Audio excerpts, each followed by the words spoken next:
हमने साबित किया था, जहाँ पे हमने दिखाया था कि वार्ड क्रमांक 66 में प्रबल दावेदार संजय तोरडे जी के उम्मीदवार होंगे। निश्चित तौर पे वो चुनकर आए हैं और उसी दिन उन पर जानलेवा हमला हुआ है और इस समय वो राजवाड़ा हॉस्पिटल में एडमिट हैं। हमारे साथ में खड़ी हैं उनकी मिसेज मिनलताई। मिनलताई, क्या लग रहा है आपको कि मतलब ये जानलेवा हमला उनके ऊपर क्यों और कैसे हुआ है?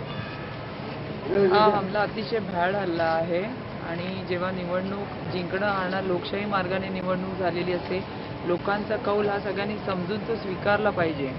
परंतु तेवढी त्यांची मनाची कुवत नाही आहे की जो कौल दिला लोकांनी, जे जनमत आहे ते आमच्या पारड्यात पडलेलं आहे आणि ती स्वीकारण्याची मनोवृत्ती नसल्यामुळे ही घटना त्यांनी घडून आणलेली आहे आणि अतिशय भ्याड हल्ला हा केलेला आहे.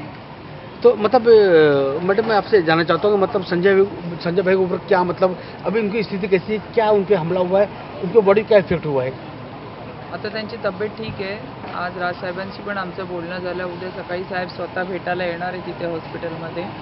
बाकीच्या ज्या कार्यकर्त्यांना जो मारहाण झालेली आहे, जे त्यांना वाचवायला गेले, त्यांच्यावर अतिशय गंभीर स्वरूपाची मारहाण झालेली आहे. त्या संदर्भात उद्या जेव्हा राजसाहेब येतील आणि बघतील तेव्हा त्यावेळेला त्यांची काय ॲक्शन घेतील. एक्शन घेतील.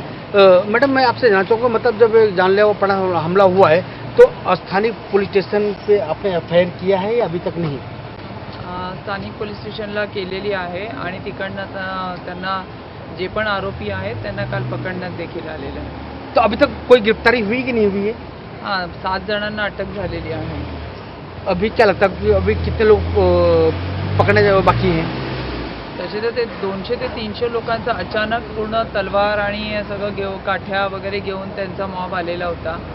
आता त्यातून किती लोक मेन जे पुढे मारणारे होते त्यांना बऱ्यापैकी पकडण्यामध्ये पोलिसांना यश मिळालेलं आहे. यश मिला है। मिलनताई तोरडे जी, जिन्होंने पुलिस को धन्यवाद दिया हुआ है। इसमें कुछ अपराधी पकड़े गए हैं, कुछ पकड़ने का बाकी है। अब देखना होगा कि आने वाले दिनों के अंदर पुलिस कितनी जल्द से जल्द अपराधियों को गिरफ्तार करती है। कैमरामैन सलमान खान के साथ मैं राज विश्वकर्मा, फ्लैश न्यूज।